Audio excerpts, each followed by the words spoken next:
All right, so good afternoon and good evening to everybody, and welcome to the Champions of Human Resources Mentoring Program brought to you by Learning Impact Nigeria.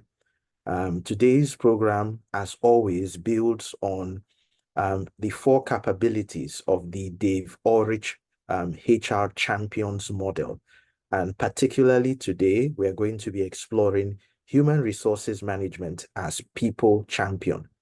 For those of us who are joining us for the first time on the program, my name is Omagbishe Baro, and I'm the founder of Learning Impact. I'm going to start off by introducing myself in a bit more detail, again, because we observed that we have a few more new people who are joining the program. For those of us who have been on the program consistently for the last few months, you would not need the introduction. So I would introduce myself, I would introduce the program, the Champions of HR Mentoring Program, as well as our company, Learning Impact Nigeria. So let me start off with myself. Like I said, my name is Omagbishe Baro. I'm a chartered accountant and a human resources management practitioner, and I've been doing both of these things for about the last 25 years. I'm the founder of Learning Impact Model, which is an Abuja-based organizational effectiveness, learning, and strategy consulting firm. Some of the things that I'm particularly passionate about include life skills education. I consider myself a techpreneur and a digital enthusiast because there are a number of technology and digital related solutions that we have developed over the years for our clients and for our community. I am also a political literacy, or what we call a politeracy and civication activist. So I'm very, very concerned about how people participate in politics and in governance, because I believe that good politics creates a good society. And last but by no means the least, I am an autism and special education advocate. So I'm very involved with the work of the Thoughtful House Autism Center around supporting parents and people on the autism spectrum and trying to build capacity in terms of autism education and intervention. So that's a bit about me. Let me talk about Learning Impact, which I already did. I believe I alluded to the fact that we are into organizational effectiveness, corporate training, HR technology solutions, and organizational strategy.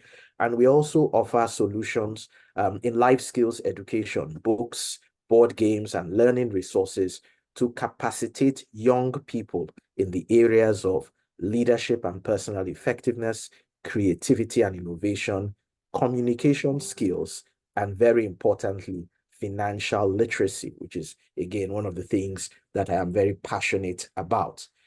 The Champions of HR Mentoring Program is a program, like I introduced earlier, that is really built on the four capabilities of Dave Ulrich's HR Champions Capability Model.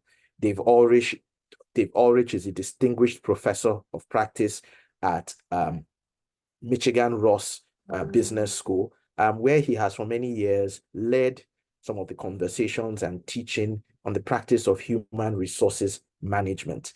And this program really built on that framework that he developed many, many years ago, is designed to equip young to mid-career professionals in human resources management with some of those key practical skills that they need to succeed.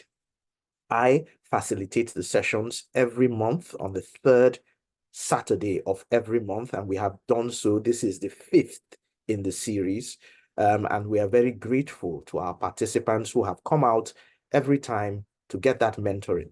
We also have a WhatsApp group that is growing, and we want to really build that community. And that group consists of the participants from the various programs like yourselves.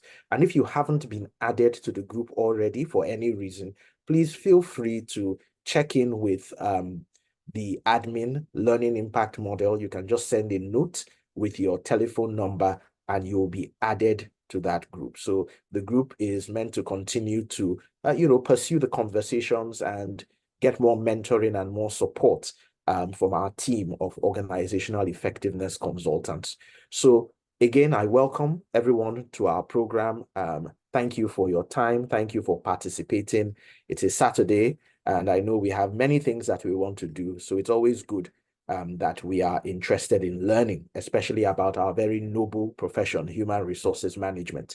So here's what I'm going to do right away. I'm going to share my screen so that you can see the presentation slides as prepared. And then we will kick off with the presentation. So I just want to confirm at this time that you can see my screen.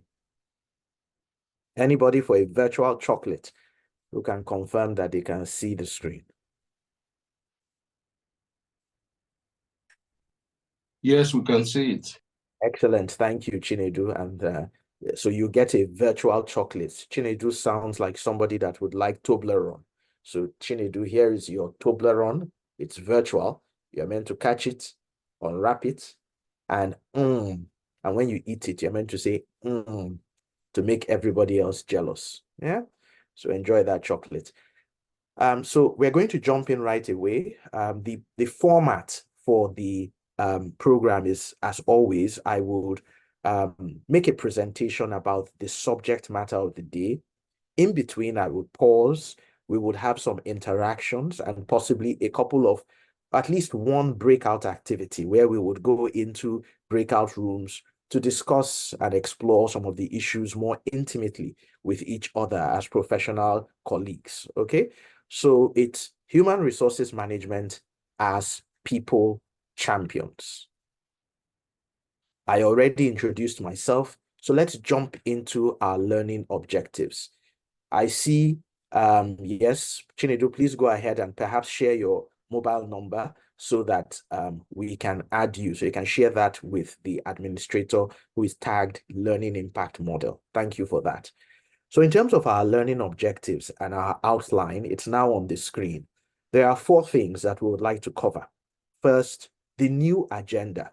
I'd like to share with you and elevate your understanding of what we consider the new agenda in organizational development, the concept of the positive organization, encapsulated in what we now refer to as positive organizational scholarship or positive organizational studies, POS.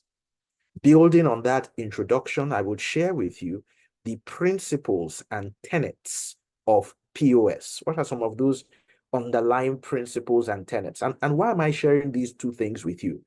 Because we are talking about HR as a people champion. One of the biggest agendas today around championing and supporting the people agenda in HR, of course, is the positive organization. And at this point, I just want to refresh our memories that when we think about HR, we think about those 4 capabilities. Remember them? HR as a strategic partner, HR as a people champion, HR as a change manager, and HR as an administrative expert. So we've dealt with some of these other areas, HR as a strategic partner, HR as a change champion, and today we are talking about HR as a people champion. And we would continue in the series and at some point talk about HR as an administrative expert. So that's just to, collect and connect everything that we've been doing on the program. Then today we will then explore some practices. What are some of the practices in human resources management that indeed support this pursuit of a positive organization? And then we would end by just looking at one of those areas, because of course we've got only an hour and a half together today. Then we can look at one of those areas of employee wellness. And I would share with you my agenda, or what I consider a valuable agenda for employee wellness that organizations should be paying attention to, and we'll have the opportunity to discuss all of that. Okay, so again, welcome again to everybody. And this is Human Resources Champions of HR program from Learning Impact. And today we are exploring the very important subject of HR as a people champion, one of the 4 capabilities of the Dave Ulrich HR champions model. So let's start off, as I promised, with the new agenda. What's this new agenda about positive organizational studies? So on our screen, the HR champion and the HR people champion should be thinking beyond just happy employees. And this is something that we have always emphasized, that your role in human resources management is not just to make employees happy, that there is a bigger picture, that the bigger picture is about the flourishing, and this is the language of positive organizational scholarship. Some of the proponents of POS come from the Ross Business School at Michigan University, which is pretty much reputed around the world as one of the leading academic places in terms of the study of human resources management. And a lot of the study of positive organizational studies come from them. And the language of POS is about flourishing, the flourishing of the individual, of the team, and of the organization.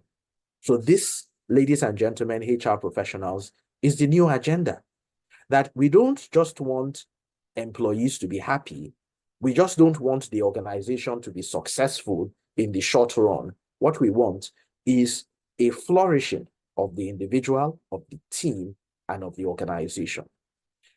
And that requires us to do a couple of things: to focus on the strengths and capabilities of the organization that support this flourishing, and to also focus on the role that the organization has to play in creating that positive organization.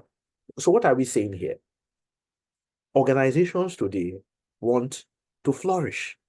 They want their employees to be flourishing. They want their teams to be flourishing, and they want the organization to flourish. And to do this, we need to ask ourselves, as human resources management professionals, as the people champions, what can we do? What must we do?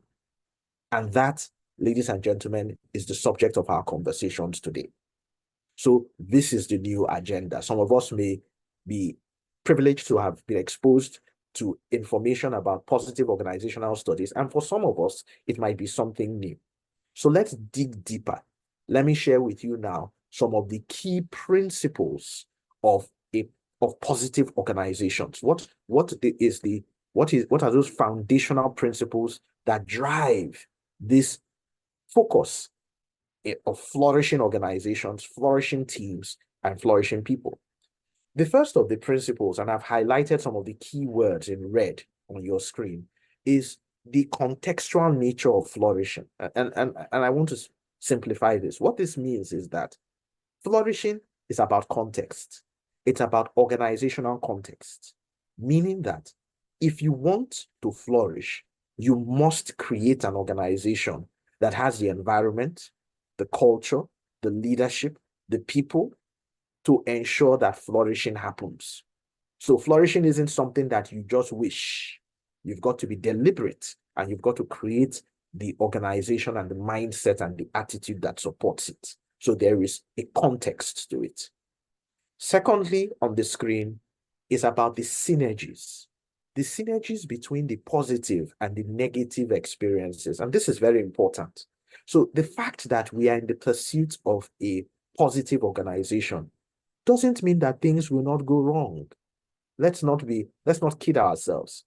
A flourishing organization doesn't mean the absence of problems. But here's what we must do. We must understand, accept, and embrace both the positive and what we describe as the negative, and harness in a synergistic way all of those things to create that positive organization. So things will go wrong. Your organization will go through difficult times. There will be economic challenges. There will be societal challenges. But guess what? All of those things are meant to help us to forge on, press on with hope, with resilience. So you see some of those words, like, for example, we talk about leaders as hope dealers. We talk about an agile organization as being resilient. All of those things will contribute in a synergistic way to harness both the positive and the negative so that we can create a positive organization. Thirdly, and I love this one because it speaks to something that is very tied to my political philosophy. It's about the dynamism of organizational resources. And another word I could use instead of dynamism would be the abundance. So some of you who know my political extraction, would recognize the word abundant. The fact that there is enough. We say that in the world, there is enough to take care of every single human being in this world, but there is certainly not enough to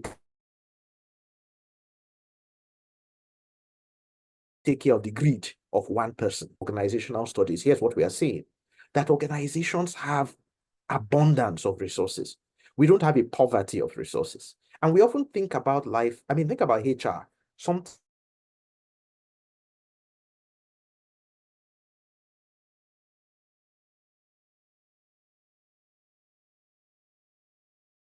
when there's an economic recession of poverty, that resources are scarce and we don't have enough, and so on and so forth. But positive organizational studies is about challenging that mindset and saying that organizations have enough. We have rich and deep resources. We can create new resources even when things are difficult through creativity and innovation and outside the box thinking, that we can build the capacity to push the productivity frontier, to be more strategic, and to come up with more resources so that we don't have to lay people off, so that we don't have to shut down training. We can, if we are really in pursuit of that positive organization. The fourth powerful principle, and I smile when I talk about this one, is the normative influence in organization. And when we talk about the word normative, another word we could use to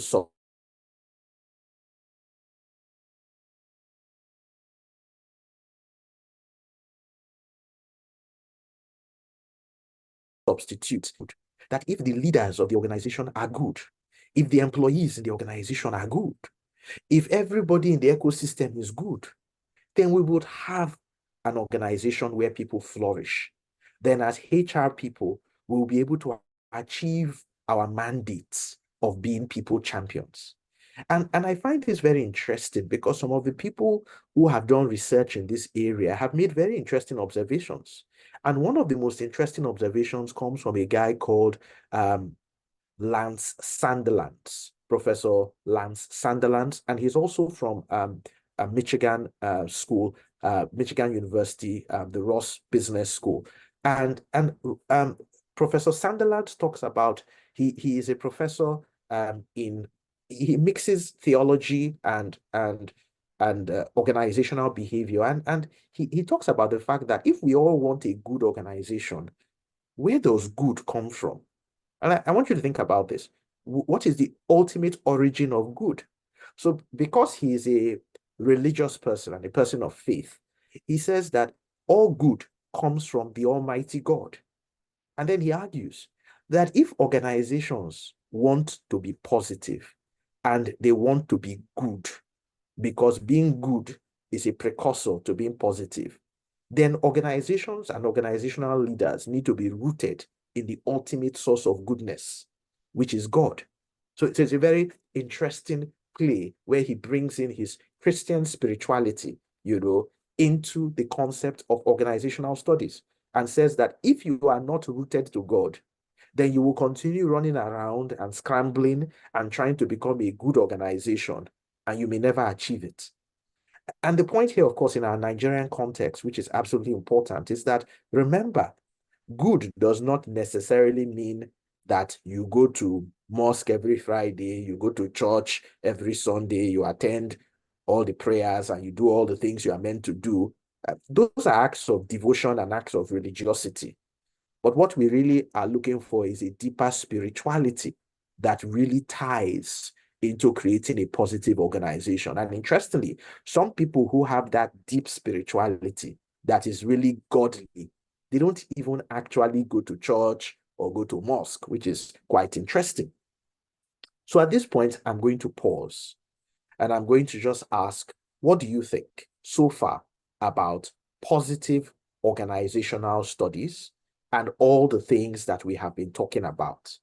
And to facilitate this particular, reflection, I'm going to put us into about 3 groups, okay? So that we can really reflect on these things, have conversations with ourselves. So we have 3 questions. I haven't created the breakout rooms yet. We have 3 questions, and we're going to have three or 4 breakout rooms so that we can have intense conversations for about 10 minutes. And I would like you to just look on the screen. I'll share the screen in the breakout rooms, but these are the 3 questions. What do you think about this new agenda of a positive organization? That's question 1.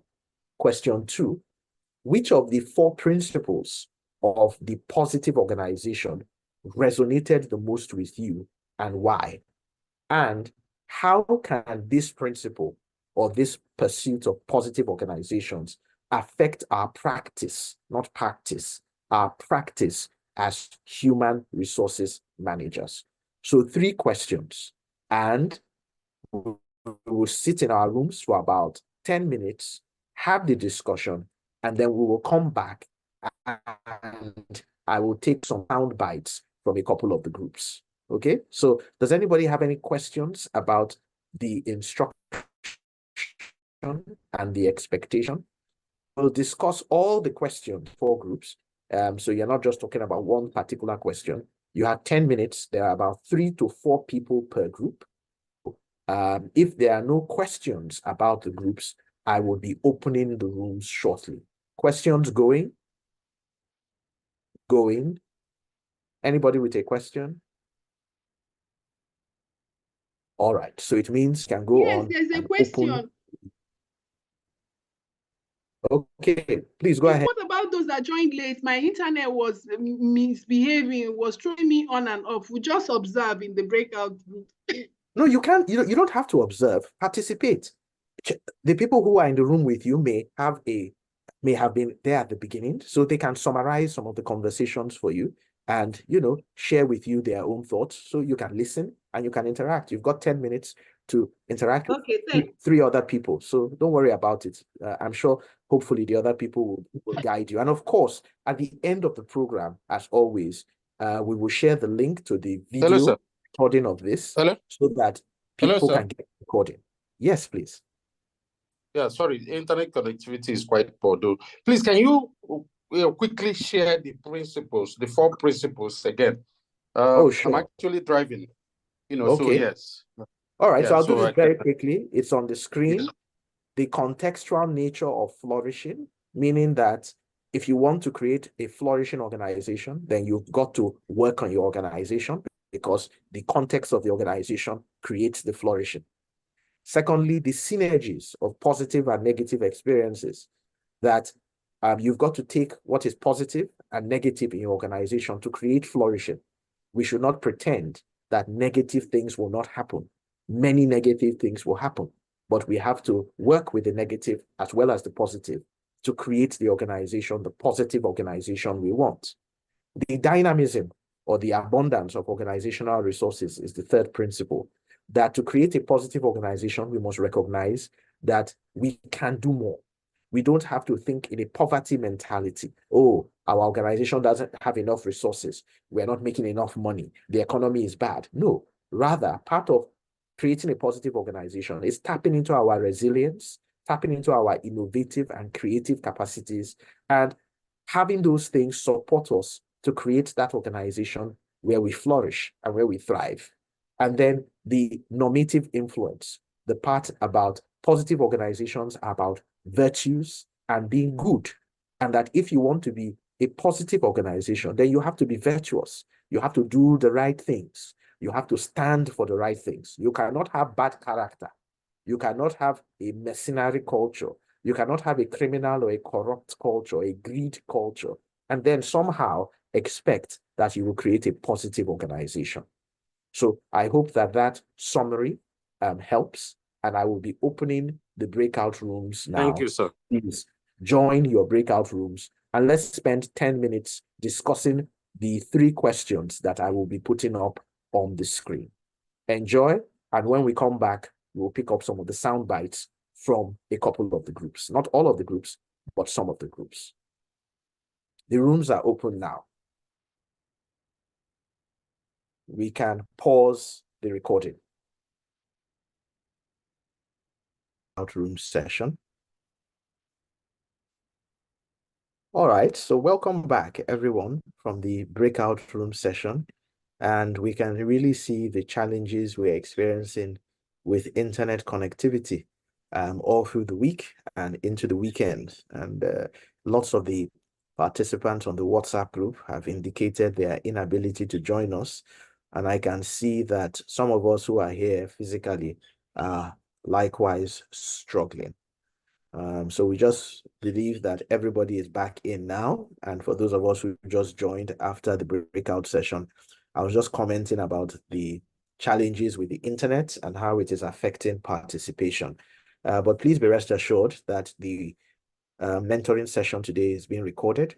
And as usual, the recording will be provided to all participants and members of the mentorship community on the WhatsApp group. So whatever you may have missed for today, please be assured that you will get the full dose when the recording is made available in a few days.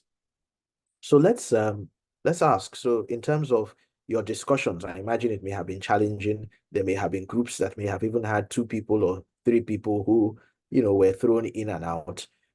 If anybody had a wholesome or valuable discussion in their group that they would like to share, feel free to put on your microphone. Maybe 1 or 2 comments from a couple of groups will suffice, and then we'll move on to the rest of the program for this afternoon. So who would like to share a thought from their group? Okay, As so usual, I there'll think be virtual talking. Mr. Dakpo can Yes. share our thoughts. Mr. Dakpo, I crave your indulgence. Thank you very much. Yes. Dakpo. Yes, Dakpo, please go ahead. All right, thank you very much. My name is Dakpo. We're in meeting room group 4. Yes. So on the first question on what do you think about the new agenda of a positive organization? Our discussion centered around the dynamism around the current work environment. New things are coming up. Technology is coming up. People are facing the work environment essentially is changing rapidly. The couple we find that there's a lot of that creates a reason for trying to make the environment, the work environment, much more positive. Very good. So that it's a much more positive and conducive environment for people to put in their best for the benefit of the organization. Good. Very good. I like those 2 words that you brought out: financial and emotional stress, because we're going to talk about that. Thanks very much. Any other thoughts around any of the other questions from that group? Yes. So on the second question about the principles that are very fixated on the fact that I can't remember the keyword there, but it talks about both the certainty of having both positive and negative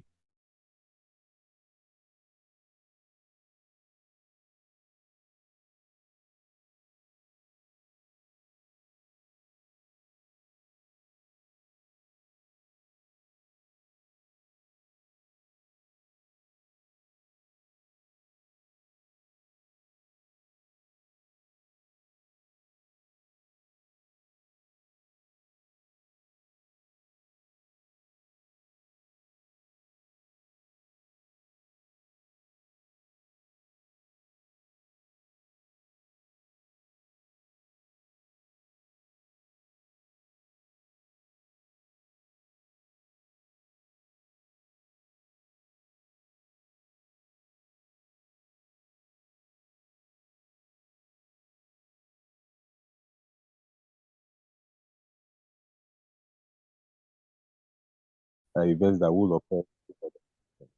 Okay. All right. Okay, just to help you there. Can you hear me? Yes, please. Yeah, go ahead. Okay, just to help you there, we talked about the contextual nature of flourishing. That for organization, not just about the staff alone, the employees. The organization needs, every employee needs to understand, what impacts the bottom line of the organization, and then tag along. So it's not just about the employees. The organization needs to also be able to sustain whatever positive impact the employees are creating, such that they are also able to cascade it down to even the cleaners in an organization.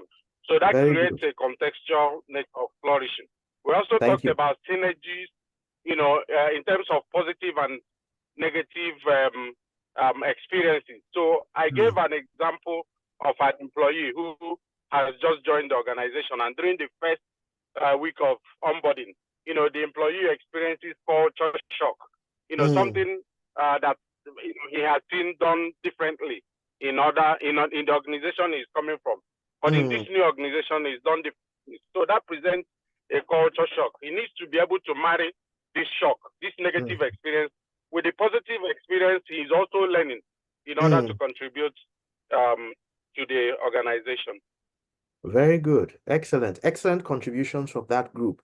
Let me yield the floor to another group. And before I do, of course, gentlemen in that group, please enjoy your chocolate. So please receive it. That was Chinedu and Dapo. Yeah? Did I get that right? Please enjoy your chocolates for your very thoughtful contributions. Let's hear from another group. Did any other group, have similar insightful conversations and would like to share snippets of those conversations with the rest of the group?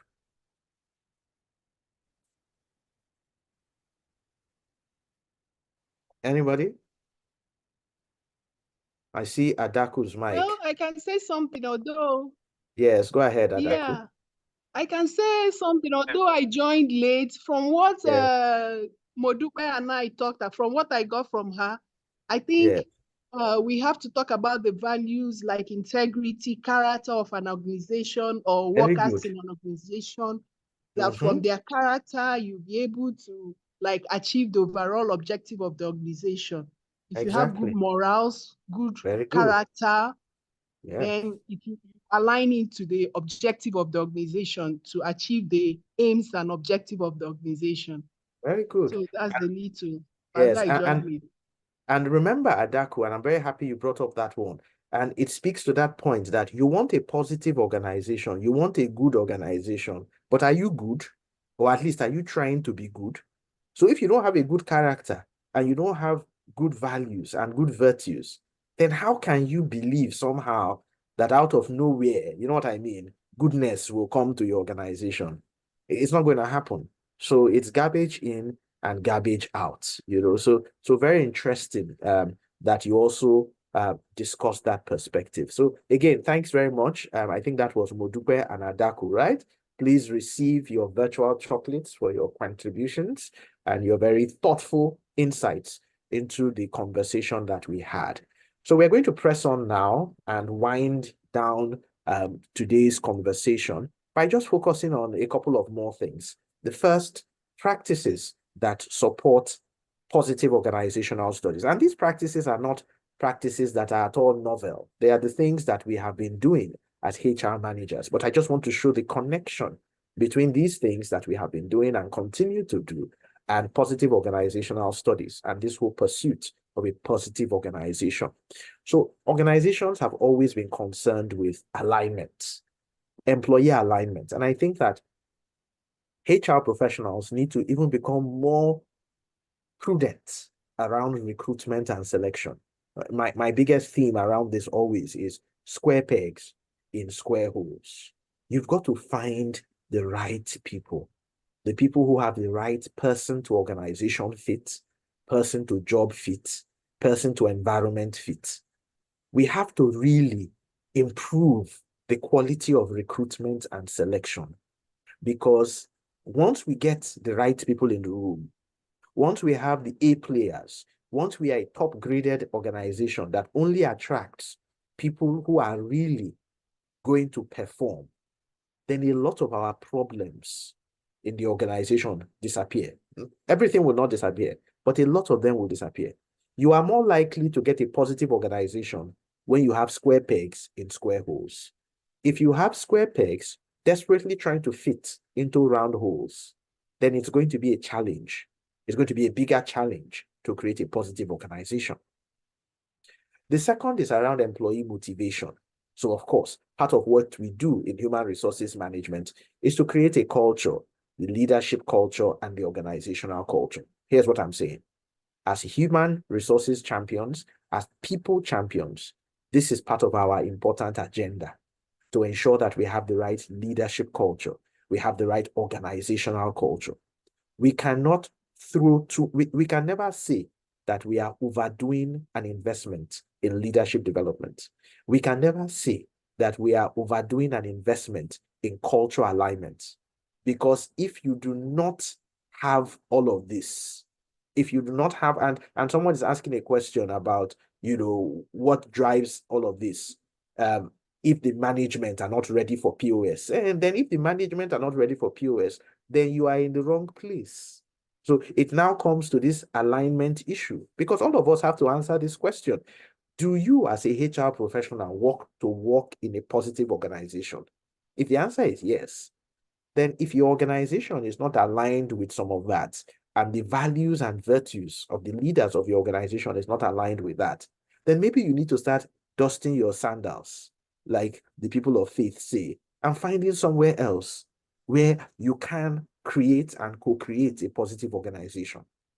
But if you must stay back, then you must invest in what I'm talking about now, which is building the leadership capability, building the organizational culture, helping to transform those leaders. Maybe you are the saint that has been sent to that organization, and your job is to roll up your sleeves, dig your hands into the dirt, and really help them to create the cultural transformation that is required. The third area, or the third practice, is employee empowerment. How do we empower people?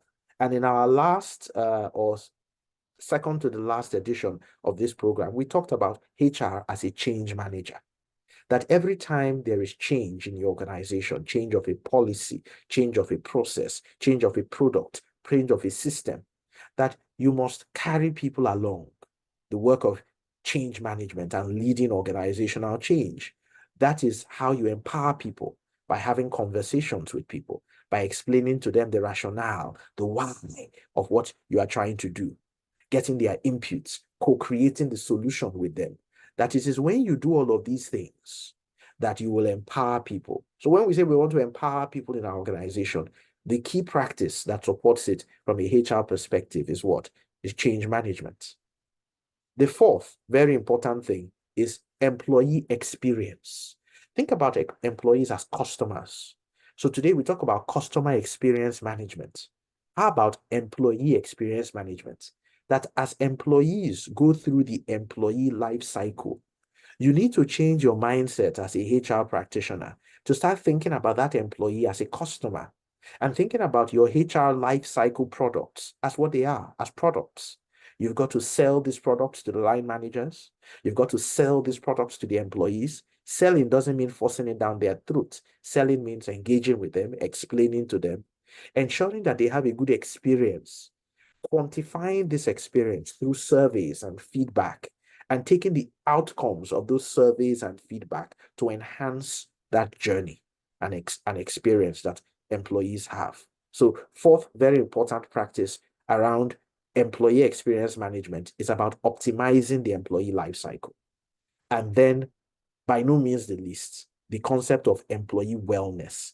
And this was where Dakpo spoke about something that I got very excited about when he said that some of the challenges that employees face because of the reality of the world are financial and emotional.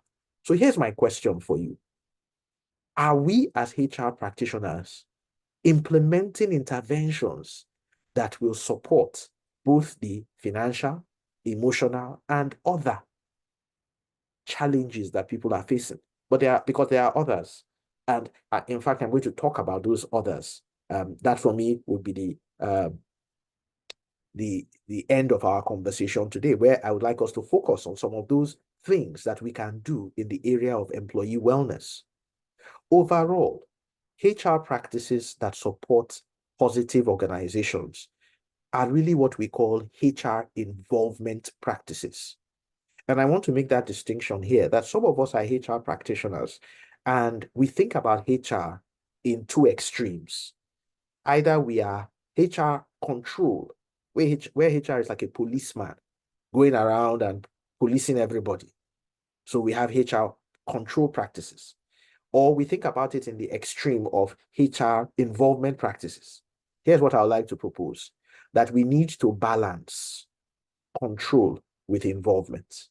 A lot of the practices that support a positive organization involve involvement practices like what we have described: alignment, motivation, empowerment, experience management, and wellness.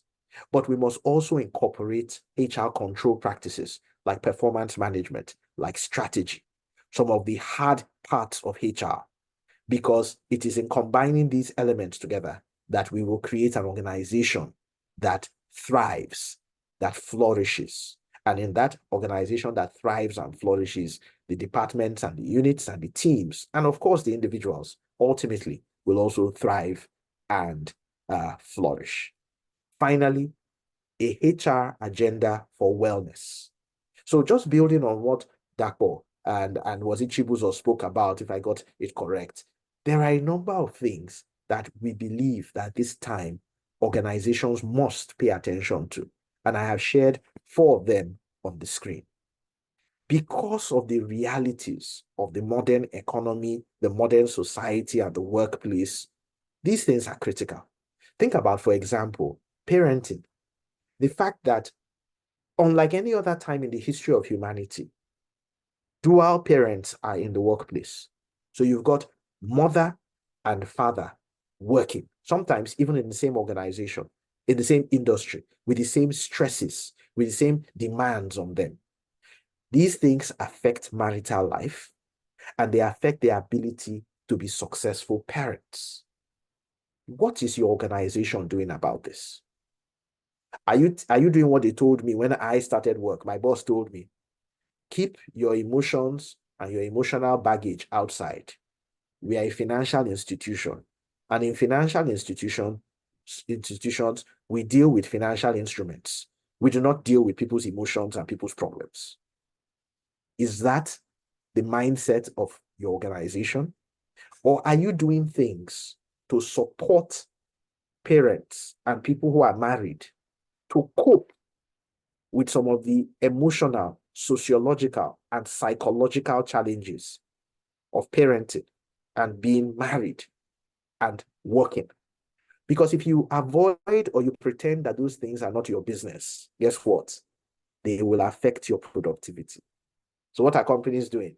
Investing in crutches, investing in employee assistance programs, providing counseling and therapy, providing education. You know, companies are reaching out to say, look, can you come and run seminars for our staff on how to be better parents? Because if they are better parents and they're able to manage their families and their homes better, guess what? They will be more productive employees and everybody will flourish. So I think you are seeing the connection now. Think about financial planning. What are you doing? Are you providing education? Because you see, we pay people salaries. People go to school, first of all. When they finish school, we give them a job. Then we give them, when they do the job, we give them money. But while doing this, have we taught them how to manage money? Have we taught them how to save, how to invest? And guess what? Unfortunately, our educational system does not prepare us for this. So our schools are not teaching us about how to save, how to budget, how to invest. So who is going to teach us? So people come into the workplace, into your workplaces, without these skills, you give them a salary and you think you have done your best. You say, after all, we have paid you on the 30th or on the 21st of every month. So you've done your best. That's not enough. You've got to do more.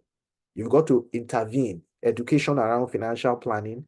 You've got to start to equip them with tools for financial planning. And you've got to, help them to plan their finances. Think about pensions, for example. Think about encouraging people to do additional voluntary contributions into their pension accounts.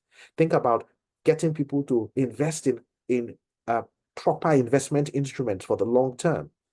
All of these things are things that organizations can get involved in. Don't say it is not your business. It is our business as HR people. Health and lifestyle. Think about what happens when people fall sick, how underproductive they are, how it affects our work. What lifestyle choices, what lifestyle changes are required amongst your employees? Health talks, health seminars, health insurance. There is so much. Getting people, encouraging people as much as possible, incentivizing people to go and do an annual checkup. All of these things, creating ergonomically appropriate workplaces. All of these things are part of our agenda. Because if people are not healthy and are not living a good lifestyle, then guess what's going to happen? It's going to affect their performance, and it's going to prevent us from having a flourishing organization, a flourishing team, and flourishing people. And then very importantly, the one that speaks to the emotions, self. People are depressed. People are tired of life. People are struggling, all of these multifaceted issues, especially in Nigeria and many developing countries around the world, and even in the developed world. People are struggling with mental health. So their emotional connection to themselves, as well as their emotional relationships with other people, including people in the office. I mean, the other day, a counselor was telling me about how, organizations now are inviting psychologists to come and mediate conflicts in the organization, because those conflicts are so important. People who are top performers are fighting each other. And that fighting, who is suffering? The ground. They say when two elephants fight, it is the ground that suffers, the grass that suffers. So the grass is suffering. And the organization is saying, look, we cannot allow these ill feelings amongst employees to continue to fester. Because these are good employees, these are productive employees, but now their production is diminished because they are fighting. This is the agenda. So as HR professionals, I am challenging you to think along these lines. What are some of those things that we can do, that we must do as HR professionals to create employee wellness? And I've given a number of examples that we can reflect on. So ladies and gentlemen of the champions of HR community at Learning Impact, this is really the end of our conversation today. But before we end, I'd like to pause. And before I do the summary, just to ask, does anybody have questions, comments, or contributions on all the things that we have explored today? We started off with a positive organization as the new agenda. We explored the tenets and the principles of positive organizational studies. We then explored practices that support the positive organization. And I have just finished sharing with you an agenda specifically around employee wellness. So I'd like to hear from you. What do you think? Your thoughts, your questions, your contributions, or clarifications that you would like to make. The floor is open, please.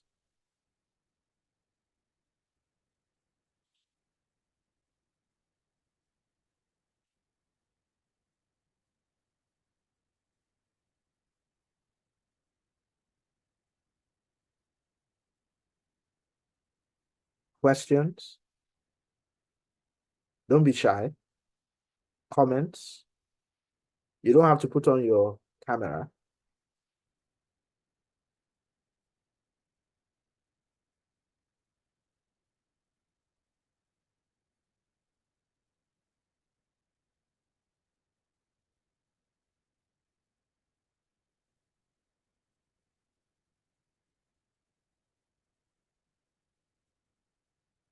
All right. So, ladies and gentlemen of the HR champions community, we started off today about an hour or so ago, talking and introducing the new agenda of the positive organization. We talked about the fact that this should be our focus, an organization that promotes and sustains the flourishing of the individual, of the team, and the organization, that focuses on the strengths and capabilities that support that flourishing, and also pays attention to the important role that the organization plays in ensuring that we flourish. Then we explored some of the tenets and principles of a flourishing organization. And the context, of course, is human resources management as the people champion. We talked about the synergies between the positive and the negative, to take our positive and negative experience and synergize them and create that positive organization. We talked about the dynamism and the abundance of organizational resources, that no matter how bad things are, the economy is bad, the society is bad, that through creativity, through innovation, through resilience, we can forge ahead and create an abundance of resources to ensure that our organization and our people flourish. And of course, we talked about the normative influence, the fact that if you want a positive organization, you have to be good. And we argued from one scholar that, in fact, if you want to be good, then you need to tap into the ultimate source of goodness and virtue, which is the Almighty God, from his own religious persuasion and his own religious thinking. We had an interaction where we went into our breakout groups and explored these subjects, and then we discussed some practices, HR practices in alignment, in motivation, in empowerment, in employee experience management, as well as in employee wellness.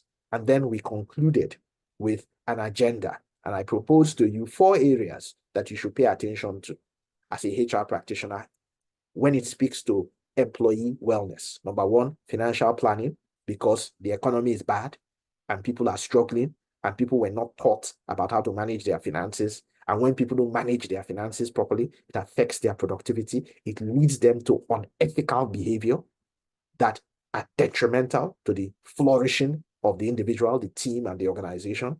That because many people are in double-barrel income and double-barrel working homes today, our family lives and our parenting lives are being stretched and challenged. So HRM professionals, when it comes to employee wellness, should be thinking about interventions to support your employees around parenting and marital issues, and supporting to build their parenting capabilities and to support their marriages. Because if their marriages are not going on well and their parenting activities are not going on well, guess what? It's going to affect performance. It's going to affect your ability to flourish. We also talked about the obvious, health and lifestyle. If employees are not living healthy lives and organizations are not paying attention to the health and the wellness of their employees, then you have a problem. And of course, a derivative of health is emotional health and people's psychological well-being. So our organizations psychologically safe, and are some of the psychological trauma that is coming from the larger environment seeping into our organization? And if they are, what are we doing about it? Why is the uptake, for example, of employee assistance programs and counseling and therapy, why is it that organizations are making investments in these things and there's very little uptake?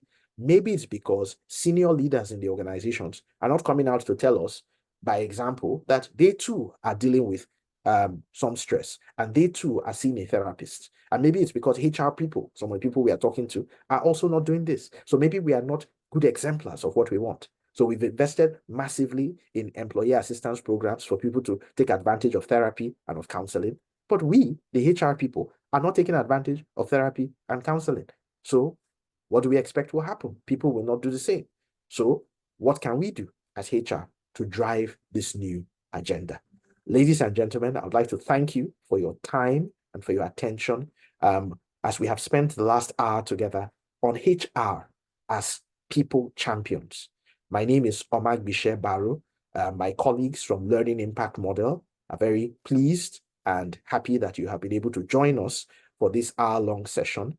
And the program continues. So please look out for the information about our next seminar, our next webinar on another very exciting human resources management topic. I believe it is HR as an administrative expert. So look out for that, where we'll be exploring some of the capabilities, skills, new thinking around how can HR support the administrative efficiency of our organizations. So until that time, I'd like to say thank you and goodbye to everyone. The conversations continue on our WhatsApp group. So there's a WhatsApp group. If you're not part of that group, please indicate by sharing your contact details with the administrator who is tagged here as Learning Impact Model, and you will be added to the group because there are lots of rich resources available on the group as well as rich conversations.